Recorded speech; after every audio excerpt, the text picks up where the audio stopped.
Hi, I'm Jeff Gillema, and this is the 5th video in my Zen in the Craftsman drummer series. This is the first of several lessons where the focus will be on musicality.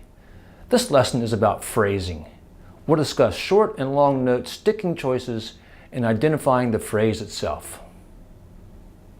First, let me define phrasing so we're on the same page. For me, there are two views of phrasing, micro and macro. The micro view is drilling down to a note or two and deciding how to phrase or shape those few notes. If we use language as an analogy, then this micro phrasing is looking at how to pronounce a single word like tomato or tomato.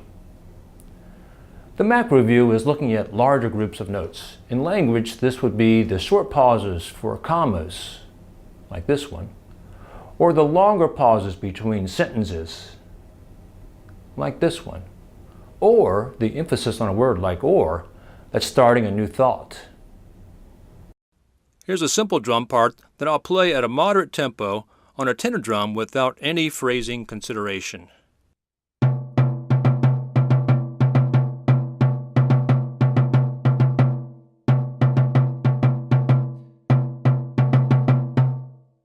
This sounds flat to me, very unmusical, but many drummers would play this just like that and be happy. Instead, we're going to dig into this very simple example and tease out some phrasing that will make this sound more like music and less like a technical exercise. First, a little micro phrasing. I want to drill down on the very common single eighth 2/16 pattern that is used throughout this example. To help with the phrasing decisions, I'm going to say that this music is being played by the trumpets, and it's my job to reinforce their part on the drum. So I want to phrase this like a trumpet.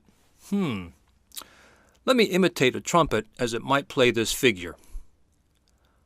Da da ka da da ka da da ka da da ka da da ka da da ka da. Now when I do that, I notice several things. First, the eighth note has more length than the 16th notes. Da, da ka da, da ka da, da ka da.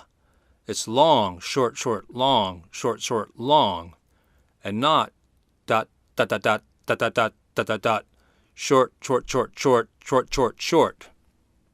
If I want to imitate that long, short, short, long pattern on a drum, I can roll the long notes, which may work for a slow tempo, but won't work as well as the tempo increases.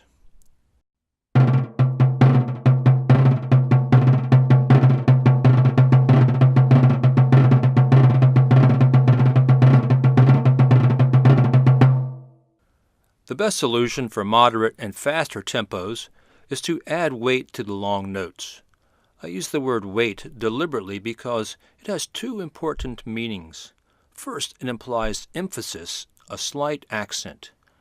Second, it also implies how to create the emphasis by including more of the weight of my arm when playing this note. If you go back to the 3 for the price of 1 lesson, you can see examples of how to play with the full weight of your arm. Here is this pattern played with weight on the eighth notes. In the music, I'm using a tenuto mark, the line above the notes, to show that these notes have more weight or length.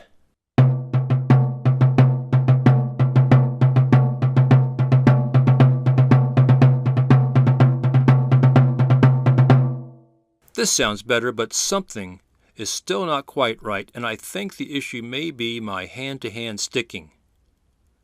When I imitate how a trumpet player may play this part, I do something called double tonguing on the 16th notes, especially as the tempo increases.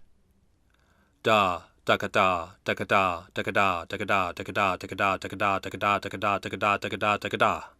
Double tonguing is something I can easily copy on the drum by using double sticking. Right, right, left, left, right, right, left, left. A whole stream of double tonguing, da-ga, da-ga, da-ga, da-ga, da-ga, da-ga, da-ga, da-ga, da-ga, da, becomes a double stroke roll.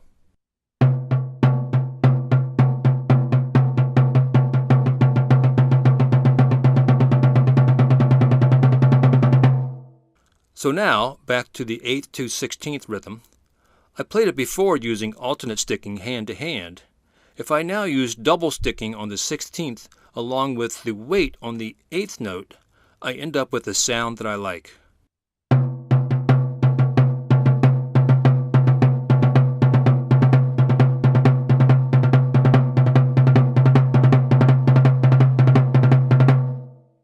Now returning to the complete example, if I use the double sticking on the double 16th notes and add emphasis on the longer notes, it starts to sound like music and less like a technical exercise. You might even recognize this as the opening to the Rocky theme.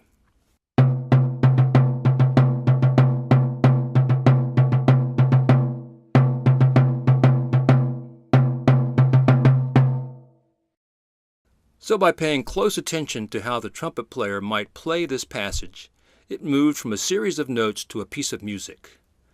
But there is a bit more to tease out of this if we use a macro lens and look for larger groups of notes to phrase together.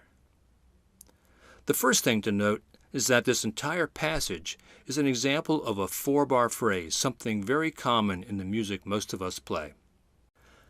The next thing to note is that there is a pickup note, and that this note, besides beginning the phrase, is connected to the first measure. The second measure, which repeats the first, also has a pickup note. This is how this passage might look with phrase marks added. But how to convey these phrases on a drum? One way is to slightly accent the first 2 notes of each of these phrase groups. So in each case, there is an emphasis on and 1. It sounds like this.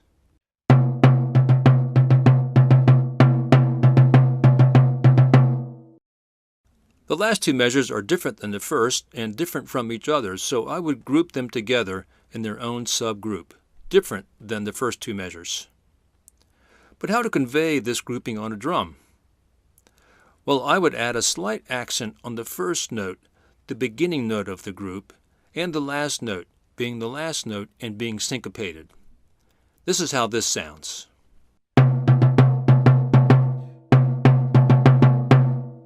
So here is the entire example with the double sticking, the phrasing, and the accents. First I'll play the original version with no phrasing.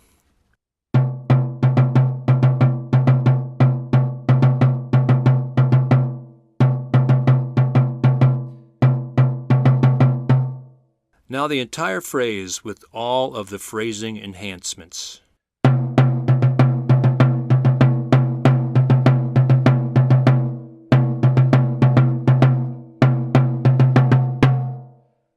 I think the difference between the original and the final version is huge. This is to me the difference between the drummer who just plays the part and the drummer who makes music, the craftsman drummer. Does it take more time and effort for the musician to think about than add this sometimes subtle phrasing? Well, of course, but without it, music becomes something less than the art it's supposed to be. And the craftsman drummer settles for nothing less. The next lesson will continue with phrasing, but use a drum set instead of a single drum. Until then, take care and keep on drumming.